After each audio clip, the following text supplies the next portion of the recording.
El quinto evangelio. Samael Aun Weor. Conferencia número 52. Los místicos enclaustrados nunca desintegran el ego.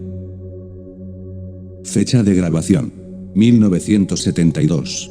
Lugar de grabación: no consta. Contexto: antigua transcripción. Fuente del texto: primera edición de Transformación Radical. Los místicos enclaustrados nunca desintegran el ego. Cuando ya estuvieron establecidos, instalados en sus respectivos edificios todos aquellos grupos que aspiraban a la disolución del ego, y que interpretaron la doctrina de Gautama en forma negativa y equivocada, vino la protesta de las mujeres. Ellas protestaron, cuando vieron esas ermitas donde sus maridos se iban a encerrar. La mitad de los edificios tenía tales ermitas, y la otra mitad estaba destinada para los servicios generales. Observar aquellas extrañas ermitas, a manera de crueles calabozos donde cada anacoreta se iba a encerrar, causaba pavor. Tratábase de pequeños cuartos donde apenas había un pequeño hueco por donde los servidores de aquellos monasterios metían los alimentos al penitente, es decir, aquellos monjes quedaban prácticamente emparedados, algo muy semejante a lo que sucedió en la época aquella de la colonia. En aquellos tiempos, donde tantos y tantos fueron emparedados, metidos entre cuatro paredes sin poder volver a salir de allí. Indudablemente, muchas mujeres protestaron por esta insólita actitud de sus maridos, unos se entraron a sus ermitas, otros obedeciendo a sus mujeres, se retiraron y abandonaron tal intento de suicidio voluntario. Otros, firmes en sus propósitos, se colocaron en forma un poco más lejana, emigraron un poco más allá, y establecieron sus monasterios. Francamente quiero manifestarles que en aquella época se establecieron dos clases de monasterios, unos que podríamos llamar ortodoxos, y otros un poco más liberales. Los ortodoxos se volvieron insoportables. Cada monje que entraba en una ermita de esas, era un condenado a la pena de muerte, por un hueco se le metían los alimentos, consistentes en pan y agua nada más, hasta morir. ¿Quién le daba los alimentos a los enclaustrados? ¿Quién atendía a las ermitas? Aspiraba naturalmente a ocupar su puesto en algún claustro o rincón de esos. Cuando algún ermitaño moría, se le sacaba de ahí del claustro, se le daba sepultura o se cremaba su cuerpo, y luego quien alcanzaba los alimentos, feliz pasaba a reemplazarlo. Era pues aquello, algo abominable. El objetivo era disolver el ego, pero ¿de qué modo? Nosotros, mis caros hermanos, no aceptaríamos jamás una vida monacal así tan absurda. Ese no es el camino. Lo más grave es que esos enclaustrados abandonaban a sus esposas, aspiraban a morir en sí mismos para sumergirse en el nirvana. Es obvio que esa es una pésima interpretación de la doctrina de Gautama el Buda, porque huir de la mujer, cuando es por medio de ella como se puede lograr la realización íntima del ser, no hay otro camino para el hombre. Porque huir de la sociedad, si en relación con la sociedad, en contacto con la humanidad es como afloran en nosotros nuestros defectos, así es como venimos a descubrir los defectos que llevamos dentro.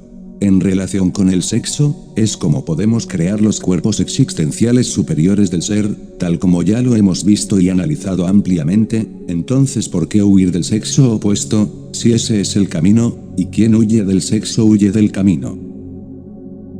Muchos monjes y ermitaños de la Edad Media tuvieron costumbres parecidas. Ahora estamos en pleno siglo XX iniciándose la era del Aquarius. La costumbre de esta nueva era es diferente. La ascética de esta nueva era es diferente. La pasada huía del sexo, la de Acuario busca el sexo, porque ahí está la clave maravillosa, el poder de la creación. La soledad es únicamente para los que ya lograron la eliminación del ego, y la cristalización siquiera de la tercera fuerza, pero aquellos que no poseen los cuerpos existenciales superiores del ser, aquellos que no han fabricado todavía sus cuerpos solares, aquellos que no han acabado con el mí mismo, con el sí mismo, que buscan en la soledad, porque quieren el camino del celibato, porque anhelan vivir una vida absurda como aquella de los monjes equivocados de los Himalayas. Lo que necesitamos es hacer una verdadera revolución de la conciencia, hacer una transformación radical. Dentro de cada uno de nosotros, existen poderes extraordinarios que se hallan dormidos, latentes, necesitamos despertarlos, ponerlos en actividad. Solamente es posible lograr eso cuando levantamos el fuego, y disolvemos el ego. Hay que avivar la llama del espíritu con la antorcha del amor. Desgraciadamente las gentes no entienden lo que estamos diciendo porque están dormidas. Nosotros propugnamos por el despertar de la conciencia, solo así es posible comprender. Cada uno de nos, tenemos que ser prácticos, porque solamente es posible evidenciar lo que estoy diciendo. Si despertamos, quienes quieran empezar el trabajo del despertar, deben comenzar a tratar de salir en cuerpo astral, aprender a desdoblarse. Decimos cuerpo astral en forma simbólica o alegórica, o convencional, porque la gente no entiende. Hay momentos en que el estudiante puede escaparse del cuerpo físico, para ver, oír y palpar las grandes realidades que estoy diciendo. Uno de los instantes precisos es aquel que existe entre la vigilia y el sueño, en aquellos instantes en que estamos dormitando, no dormidos, sino entre el sueño y la vigilia, escapamos del cuerpo físico a voluntad. Si en esos momentos, nosotros estamos alertas como vigía en época de guerra, podemos lograrlo. Lo importante es vigilar el sueño, convertirnos en espías de nuestro propio sueño y luego, al empezar las primeras ensoñaciones, sintiéndonos espíritu fluídico, algo intangible, levantarnos de la cama. Cuando hablo así, debe traducirse esto en hechos. No se trata de pensar que se va a levantar, ni de pensar que está pensando, etc. Lo que interesa es hacerlo, traducirlo en hechos. Debemos pues pensarlo y hacerlo sobre la marcha. El trabajo es duro, amargo y difícil pero no imposible. Eso sí, hay que labrar la piedra, la roca dura hasta cubicarla. Eso es todo lo esencial en la realización a fondo. Nadie puede hacer ese trabajo por nosotros, nadie nos puede reemplazar, nos toca a nosotros mismos enfrentar la dura tarea de cristalizar las tres fuerzas dentro de sí, aquí y ahora. Hasta aquí por ahora, mis caros hermanos. Hacemos una cadena. Cuando el maestro terminó su hermosa disertación, su plática, todos quedamos encantados. Hubo algo que me llamó mucho la atención, y fue el hecho de que cuando el maestro tomó asiento en el lugar de la elocuencia del maestro, se transformó en un gran jerarca. Ya no tenía la apariencia del hombre sencillo de la calle, sino del gran comandante de la era de Acuario. Asumió una posición de mando, su rostro adquirió otro semblante, más serio, e infundía un gran respeto. Luego dijo el maestro, hagamos una cadena. Todos tomamos la posición para la cadena esotérica. Con su voz fuerte y bien modulada, comenzamos el trabajo muy conocido en las filas del gnosticismo, observando de paso que entre los asistentes había un señor con alguna deficiencia sensitiva, y se le notaba deprimido. El maestro colocó su mano sobre el enfermo y de inmediato la faz del enfermo cambió por completo, manifestándole al maestro, ya no siento nada, estoy bien. Terminado el trabajo esotérico, salimos del templo y nos dirigimos de nuevo a casa. En esos momentos el maestro volvió a asumir su apariencia de ciudadano corriente, su semblante ya era el de un señor común y corriente. Aquí pude comprobar que en el maestro Samael se opera el hecho de la transfiguración luminosa. Vamos a los correos. Al día siguiente, el maestro me dijo que necesitaba ir a los correos, a enviar una gran cantidad de cartas de los miles de discípulos que le escriben diariamente. En efecto, nos dirigimos hacia los correos, abrió el apartado postal y sacó una buena cantidad de cartas, las colocó en un pequeño baulillo o valija, y luego me invitó a tomar un refrigerio. Entramos a un bar. ¿Qué tomas?, me dijo el maestro. Me tomaré una gaseosa. ¿Qué es eso? El maestro con una sonrisa en tono de humor, me dijo, aquí no conocemos qué es gaseosa. Yo caí en la cuenta de que de un país a otro cambian los términos y los nombres de las cosas. Entonces, haciendo uso del humor y con gran tino, guardando el respeto que el maestro se merece, le dije, maestro, de ahora en adelante usted va a ser mi intérprete para cuando tengamos que pedir algo en cualquier parte de comer o beber. El maestro rápidamente me contestó, con mucho gusto te serviré de intérprete para cuando tengamos que comprar algo, ¿verdad? Sí, maestro. Yo comprendí que el maestro en son de humor siempre está despierto para corregir y guiar a sus discípulos, hasta en los detalles más elementales del lenguaje.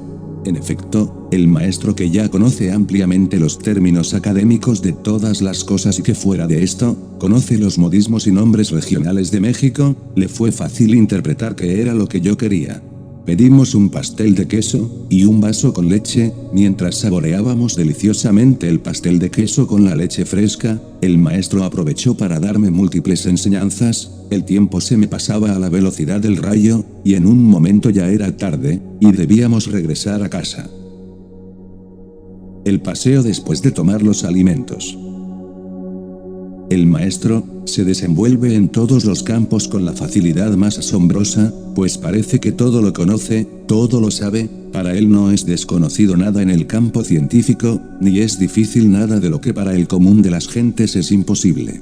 En casa, ya sentados en el comedor, el maestro saboreaba con gran deleite el famoso chile, pues el chile es un picante muy popular en México, Perú, Bolivia, Guatemala y muchos otros países, que lo acostumbran para darle un sabor especial a las comidas. No obstante, yo era reacio al sabor picante. El maestro humorísticamente me decía: vuélvete chilango, toma y come para que veas lo delicioso que es el chile. ¿Quieres probarlo aunque sea un poquito?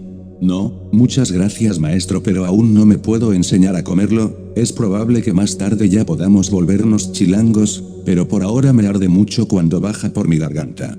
Tanto el maestro, como su digna familia comían deliciosamente el picante llamado chile, y lo comían en una forma tan natural, que no parecía que les ardía. Yo lo probaba para comprobar y se escapaban algunas lágrimas de los ojos del tremendo ardor que me causaba dicho picante. Todo es cuestión de costumbres, y seguramente si permaneciéramos por un tiempo prudencialmente largo es claro que aprenderíamos a comerlo, y saborearlo gustosamente como lo hace el maestro y su familia.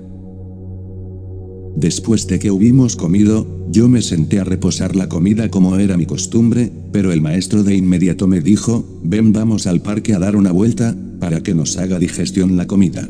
Salimos a la calle, atravesamos la calzada y nos dirigimos al parque de la colonia. El maestro tomó la delantera y a paso largo avanzaba rápidamente. Yo le pregunté: maestro, ¿hacia dónde vamos?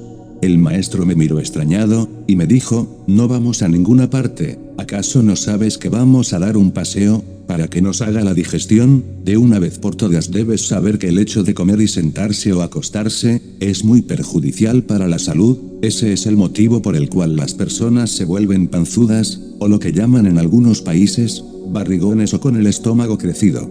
Y como tú ya has visto, me gusta caminar a paso largo y moderado, porque el paso corto lo dan los viejitos que tienen agotada toda su energía. Nosotros debemos caminar normalmente, pero con energía para que el ejercicio sea completo, ¿entendido?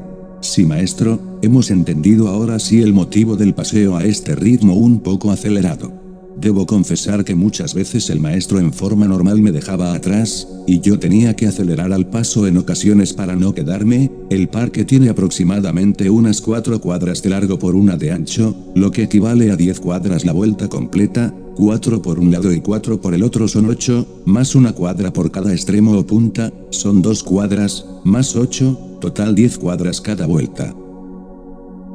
El maestro, muy sereno y tranquilo, hacía este recorrido, dándole aproximadamente unas 5 vueltas al parque. Luego me invitaba a sentarnos en una de las bancas del mismo parque. Yo llegaba cansado, mientras que el maestro, sin el mínimo signo de cansancio, me daba enseñanza a través de la marcha, y para despertarme me decía: aquí estamos.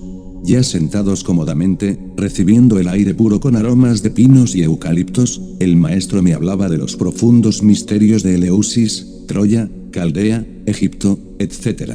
Yo tenía una gran inquietud acerca de la constitución del Sol, y quise aprovechar la brillante oportunidad que en esos momentos me brindaba la naturaleza, y procedí a preguntarle al maestro así: maestro, yo quisiera aprovechar ahora que estoy a los pies del maestro, para saber muchas cosas que las ignoro. Una de ellas es la formación y constitución del Sol, de qué está compuesto el Sol, cuánta es su temperatura, etc. Si no es mucha la molestia, venerable maestro, me agradaría que me diera una explicación al respecto.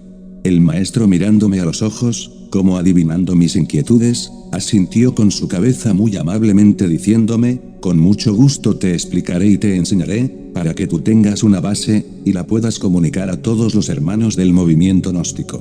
Así fue como el maestro, sentado en una banca de cemento sin espaldar, comenzó a darme la siguiente explicación que nosotros transcribimos para bien de la humanidad doliente.